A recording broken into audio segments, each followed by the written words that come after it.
Just এই তিনটি tips শুধুমাত্র আপনার জন্য। কারণ এই কথাগুলো শুনলে আপনি জীবনে অনেক অনেক কিছু অ্যাচিভ করতে পারবেন।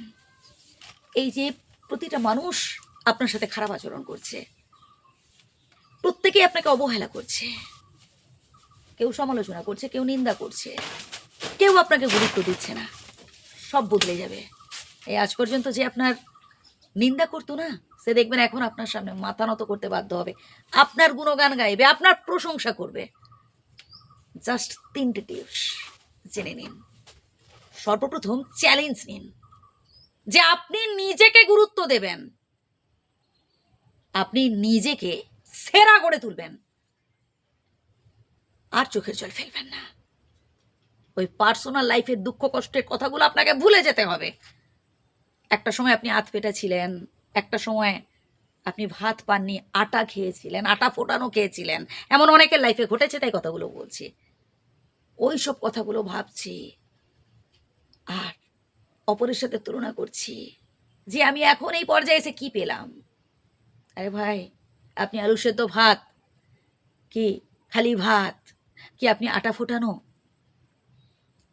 যাই খান না কেন, জীবনে যতদিন না আপনি সফলতা অর্জন করতে পারছেন বা জীবনে যতদিন আপনি মাথা তুলে দাঁড়াতে পারছেন, ওইসব দুঃখ কষ্টের মূল্য কেউ দেবে না।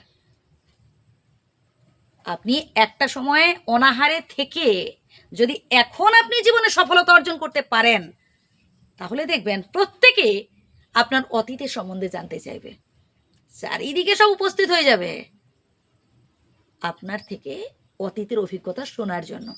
বল না রে ভাই, আজ থেকে 10 বছর আগে তোর লাইফ হিস্ট্রি শোনা না, অতীতের ঘটনাগুলো বল না, তুই কতটা স্ট্রাগল করে এই জায়গায় এসেছিস শোনা না। সামনে উপস্থিত হয়ে যাবে ভাই কত মানুষ, আপনি বলতে বলতে বলতে বলতে ক্লান্ত হয়ে যাবেন। কিন্তু এখন তো আপনি সফল হতে পারেননি ভাই। এই যে আপনি জনে জনে সবার কাছে চোখের জল ফেলছেন, দুঃখ করছেন, কেউ শুনবেন আপনার কথা? ওই দু একবার শোনার পর বলবে, যা আমার সময় নেই রে, আমাকে উঠতে হবে বাবা এবার। বুঝলেন? তাহলে কি করতে হবে আপনাকে? জীবনে সফল হতে হবে, স্ট্রাগল করতে হবে, কঠোর পরিশ্রম করতে হবে। একবার না পারিলে দেখো শতবার, বারবার চেষ্টা করতে হবে। হ্যাঁ, নিন্দুক থাকবে, সমালোচক থাকবে, শত্রুরাও থাকবে। আর আমাদের জন্য সব থেকে ভয়ঙ্কর মানুষ তো তারাই, যাদের সাথে আমরা এক টেবিলে বসে খাচ্ছি, যাদের কাছে মনের দুটো কথা খুলে বলছি, তাদের মধ্যেই কেউ কেউ তারা সামনে বলছে হ্যাঁ হ্যাঁ বাবা তোর বড় দুঃখ জীবনে, আর পেছনে বলছে ভালো হয়েছে ভালো হয়েছে, এরকম তালি দেবে। সামনে আপনার প্রশংসা করবে আর পেছনে ক্ষতি করার চেষ্টা করবে। আশা করি আপনি বুঝতে পেরেছেন কি বলতে চাইলাম। আবারও বলছি সংক্ষেপে, নিজেকে স্ট্রং রাখুন, জীবনে জিতে দেখান। ভালো থাকবেন, সুস্থ থাকবেন। ধন্যবাদ।